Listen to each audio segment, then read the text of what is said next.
Hello everyone. आज हम अगत तंत्र का फर्स्ट चैप्टर देखेंगे जो कि सिलेबस वाइज हम इसमें कवर करेंगे डेरिवेशन ऑफ विश, डेफिनेशंस ऑफ विश, डेरिवेशन ऑफ अगत तंत्र एंड डेफिनेशन ऑफ अगत तंत्र, स्कोप ऑफ अगत तंत्र इन आयुर्वेदा। ठीक है, तो हम फर्स्ट चैप्टर स्टार्ट करते हैं।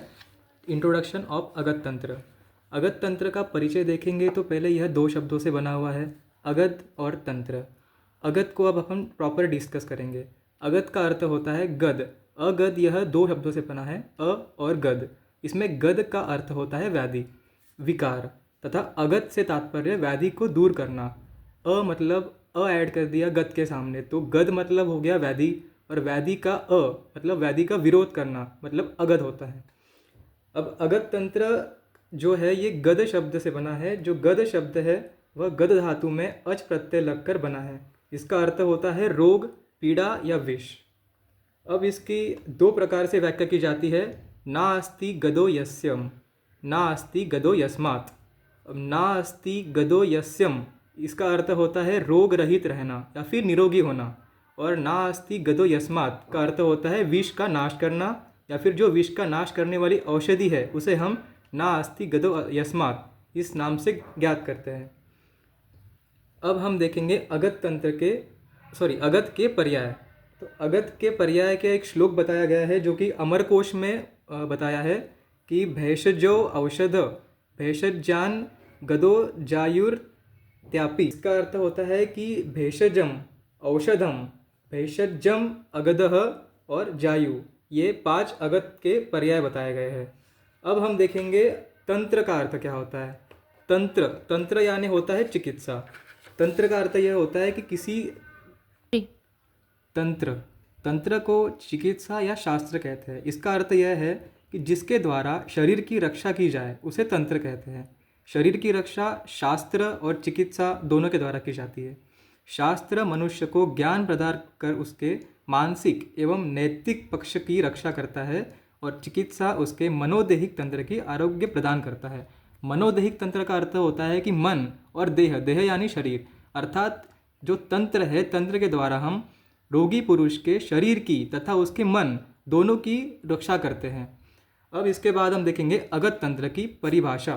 तो परिभाषा का श्लोक आचार्य सुश्रुत ने सूत्र स्थान के पहले अध्याय में दिया है, जो कि है अगत तंत्रम नाम सर्प कीट लूता मूषक आदि दष्ट विष व्यंजनार्थम विविध विष संयोगो उपशमनार्थम च। इसका अर्थ यह होता है कि अगत तंत्र आयुर्वेद की उस शाखा का नाम है जिसमें सर्प, कीट, लूता आदि से दंष्ट हुए तथा अन्य विविध प्रकार के स्वाभाविक, कृत्रिम और संयोगज विष से उपहत प्राणियों की पीड़ा को उपशमन करना या फिर उसको हरण करना या फिर उसकी चिकित्सा करना, यह अगत तंत्र की परिभाषा है। जिससे हम समझ सकते हैं कि जो पुराने प्राचीन काल में सर्प के द्वारा, कीट के द्वारा, किसी लूता के द्वारा, मूषिक यानी किसी चूहे के द्वारा किसी को दंष्ट हुआ है, दंष्ट यानी किसी को काटा गया है, तो उसके निवारण के लिए, उसके विष के, सर्प के, कीट के, लूता के, इन आदि सारे प्राणियों के विष के निवारण के लिए हम अगत तंत्र द्वारा चिकित्सा करते हैं और रोगी को विष मुक्त करते हैं। अब इसके अगत तंत्र में जो अष्टांग आयुर्वेद है, अष्टांग आयुर्वेद यानी काय बाल ग्रह ऊर्ध्वांग शल्य दृष्टा जरा वृषाण, तो ये 8 आयुर्वेद के अंग है। इनमें चरक के द्वारा, सुश्रुत के द्वारा तथा अष्टांग हृदय जो कि वाग्भट आचार्य ने दिया है, उनके द्वारा किन किन अध्यायों में तथा किन किन अध्यायों में किस किस नाम से अगत तंत्र का उच्चारण वर्णन किया गया है। तो सर्वप्रथम हम देखते हैं कि चरक संहिता में अर्थे दश महामूल्य अध्याय में विषगर विरोधिक प्रशमन इस नाम से अगत तंत्र का वर्णन किया गया है। ठीक है, तो उसके दूसरे नंबर पर आया सुश्रुत संहिता।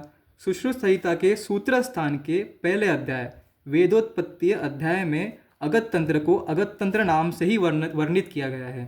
अब आया वाग्भट जी का अष्टांग हृदय, जो कि इनमें सूत्र स्थान के प्रथम अध्याय में, जो कि है आयुष कामीय अध्याय, इसमें दंष्ट्रा नाम से अगत तंत्र का वर्णन किया गया है। अब हम देखेंगे अगत तंत्र का आयुर्वेद में क्या प्रयोजन किया है।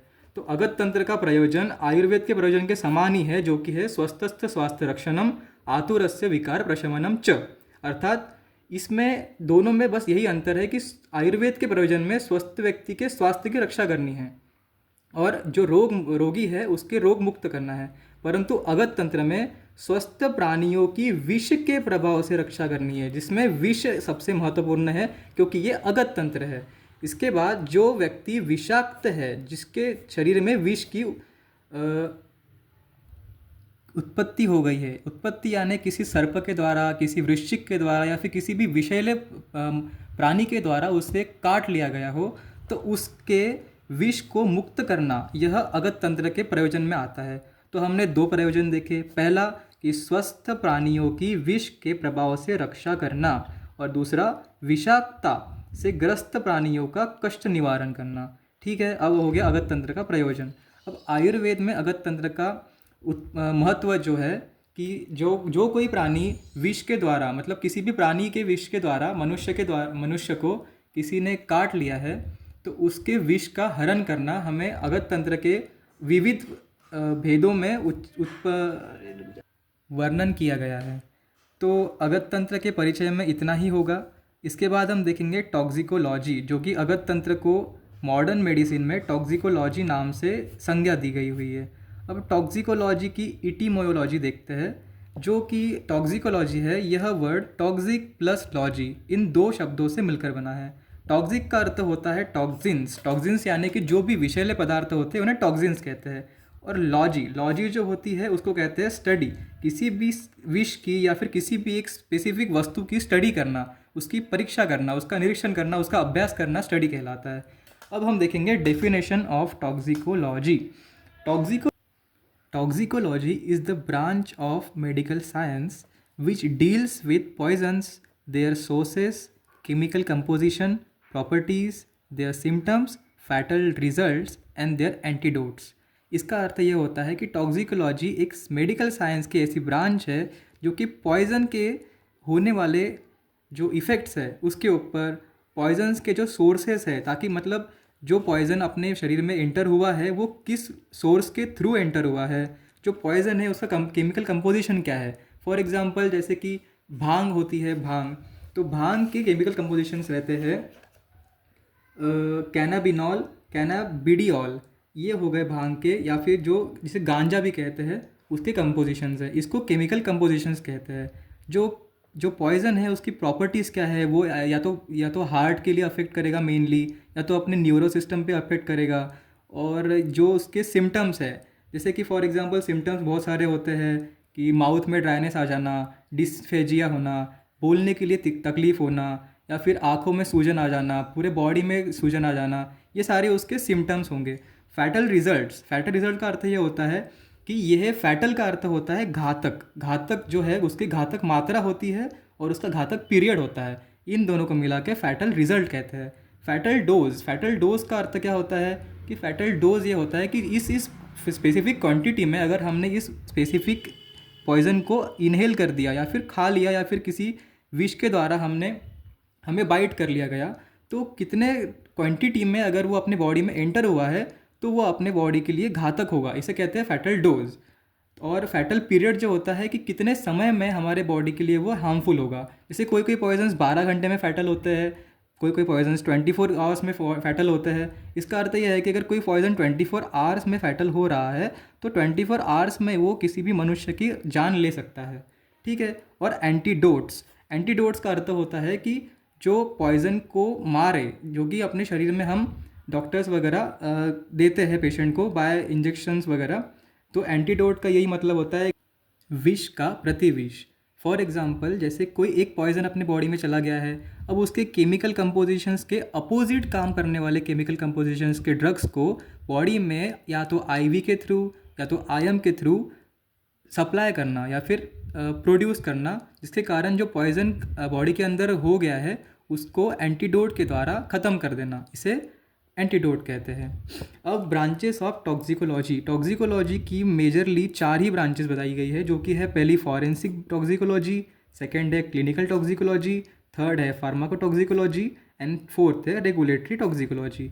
अब इस चारों को हम एक शॉर्ट ट्रिक से याद कर सकते हैं कि FCPR, जो CPR होता है, हम हार्ट के पेशेंट जिसको स्ट्रोक आ गया है, हार्ट अटैक आ गया है, उनको CPR देते हैं। और F फॉर फॉरेंसिक, सो यहाँ से फॉरेंसिक का फॉर याद रहेगा, फॉर CPR, फॉर मतलब फॉरेंसिक, सी मतलब क्लिनिकल, पी मतलब फार्माकोलॉजिकल और आर मतलब रेगुलेटरी। तो इस प्रकार हमने फर्स्ट चैप्टर देख लिया, जो कि सिलेबस वाइज हमने इसके अंदर कवर किया है। सबसे पहले हमने कवर किया है कि जो इंट्रोडक्शन है, जाके परिचय, उसके बाद अगत क्या होता है वो देख लिया, अगत के पर्याय देख लिए, तंत्र क्या होता है वो देख लिया, अगत तंत्र की परिभाषा देख ली।